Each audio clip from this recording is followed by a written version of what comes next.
Hello everyone and welcome to this first episode of the Barrow AFC Road to Glory. I will be taking this League Two side Barrow up to Champions League glory. As you can see, they are currently a one-star team and we only have a $1.13 million transfer budget, so we definitely are going to have to make some very smart financial moves. Looking at the team, I will be lining up the team in a 4-3-3 holding. We'll have Dixon in goal, Barry at right back, Zuma and Hurd at our center backs, Nilf at our left back, Jones at defensive mid, Gribben and Beedling at center mids, with Quigley at striker, Taylor on the right wing, and Kay on the left wing. One of the new features in FIFA 21 career mode is that you start with a generated youth scout already. So the first player that we have that I'm actually going to end up promoting to the squad is Matej Trinsjak. He is a center mid from Slovenia who's got 4-star skill moves and 4-star weak foot and is a one club player. So I do plan on him being here for the entire journey. Obviously, he is that 6'2 overall. He is a very good passer and dribbler, which is exactly what we want from a center mid, so he will fit perfectly in the scheme. Another player I have is Guillermo Calvo. I will be promoting him to the squad, but I do plan on selling him as he just doesn't have the potential I want, and by selling him we will be able to get a decent amount of money. The first player that we have sold is Jason Taylor, as he will be joining St. Mirren in Scotland for $155,000. The next player that will be leaving the club is Angus, and we will be doing a swap deal for a backup goalkeeper from Morecambe in Andre Mendez, along with $115,000. Another player we've gotten rid of is Morgan Penfold, as he will be joining Randers FC in Denmark for $250,000. Sam Hurd will also be departing the club to join EFL League One side Peterborough for $185,000. Joe Dixon will also be joining EFL League One side MK Dons for $320,000. Jackie Hindle will be joining Crawley Town, our fellow League Two side, for $230,000. Lewis Hardcastle will also be joining League Two side Grimsby Town for $620,000. And Guillermo Calvo, that youth player we just promoted, will be joining Southend United for $520,000. Looking at our two other youth academy players, I will be promoting one of them, Johns Evanson. He is a center forward who is 6'2". He is 4-star skill moves and a 3-star weak foot, with attacking and defensive work rates at high. So I definitely feel like he's a player we could utilize in the future, however, just not right now. Speaking of the youth academy, I have saved up enough money to buy some scouts, and the first of our scouts is Alex Wood, and he will be going to Spain for 3 months to find some technically gifted players, and I feel like we should get some very good players, as he is a 5-star, 4-star scout. Our second scout is a 4-star, 3-star scout, and he will be going to Italy to find some defensive-minded players. And our final scout is just the 1-star, 1-star scout that we were given, and I'm just basically sending him to Portugal to find an attacker and just hopes that he somehow gets lucky. That youth player that we just promoted, Jens Evanson, I have decided to loan him out for a short move to Cheltenham Town, just so that he doesn't get upset with the lack of playing time here. Our first set of youth scouting has come back, and one player that we've scouted is Severo Messina. He is a 6'3" center back or center mid from Italy, who has a 3-star weak foot, 2-star skill moves, with a medium attacking work rate and a high defensive work rate. He is very pacey and very strong, so I definitely will be keeping him around for a while. And we now finally get into our first game as we travel to face Harrogate Town. We will be lining up in that 4-3-3 holding, with the only change from the beginning is Trinsjak in. In the 42nd minute, we have the ball in a dangerous area as Trinsjak finds Taylor out wide on the right. Taylor then gets past the defender, crosses it into Gribben.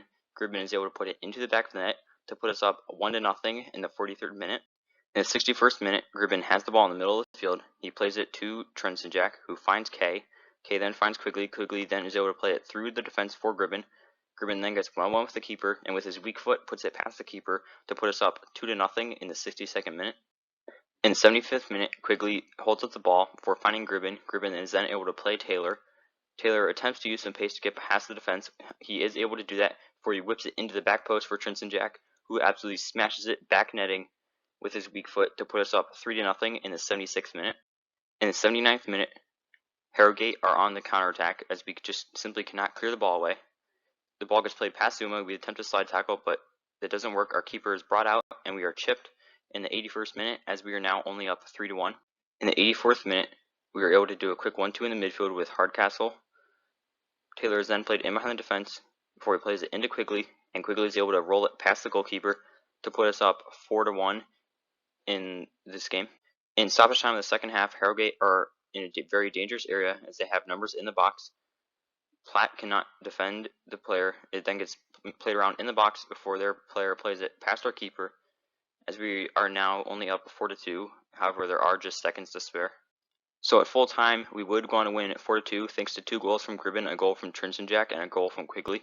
After that game, we continue with the transfer news as Patrick Barrow will be departing the club to join French side FC Chambly for $490,000. We now have our first Emirates FA Cup game as we host Mansfield Town. We will continue to line up in that 4-3-3 as Messina makes his debut for the club. In the 14th minute, Gribben has the ball. He plays it to Jones. Jones then plays it into Trinsenjack. Trinsenjack uses his speed to get past the defender before he plays it through into Jones, who is able to calmly put it into the back of the net to put us up 1-0 in the 15th minute. In the 24th minute, Mansfield Town have the ball in the top of our box as we just simply struggle to get the ball.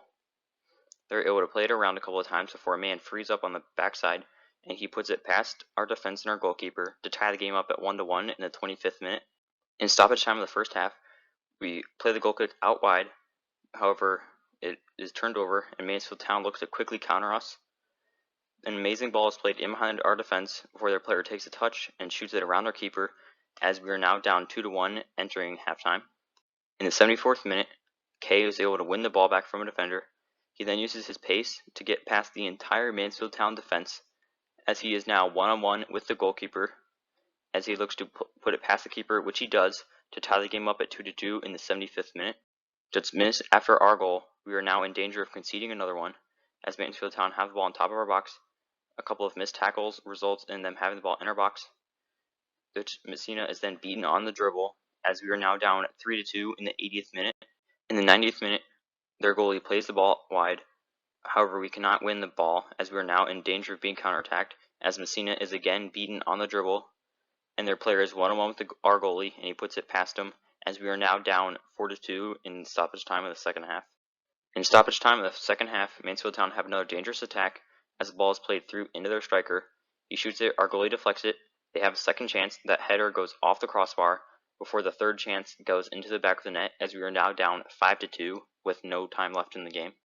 At full time, we would end up losing 5-2, meaning we are knocked out of the FA Cup in just the first round. We now have to look to bounce back after that tough FA Cup game, as we now have Sunderland in the EFL trophy. In the 40th minute, the ball is played out wide. Our winger then crosses it into Quigley, who puts it into the back of the net to put us up 1-0 early in this game. After a failed corner kick in the 56th minute, the ball finds its way to Gribben's feet, and he absolutely rifles one from just inside the 18 to put us up 2-0 in the 56th minute.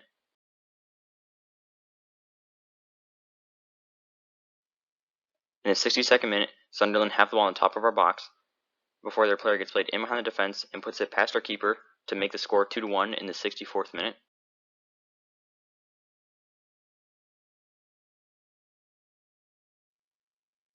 In the 69th minute, we have the ball in a dangerous area as the ball is played into Quigley. Quigley turns the defender and puts it past the keeper to put us up 3-1 in the 69th minute.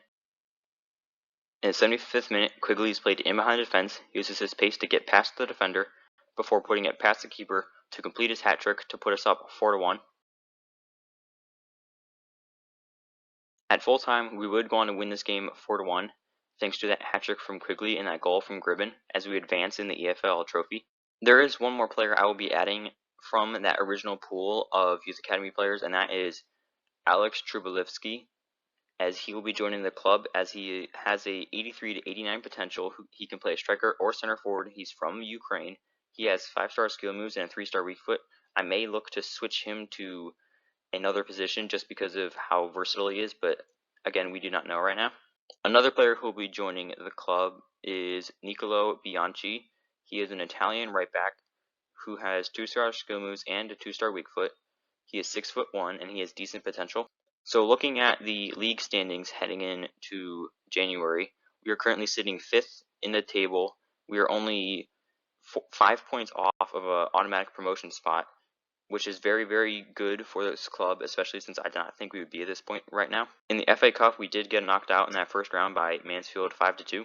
And in the Carabao Cup, we did get knocked out somewhere along the lines by Forest Green Rovers 1-0. And we do have a very important EFL trophy game as we face Portsmouth in probably one of our biggest games so far. I hope you all enjoyed watching this episode. If you want to see more, make sure you check out my channel, as there should be a new episode coming out in 2 to 3 days.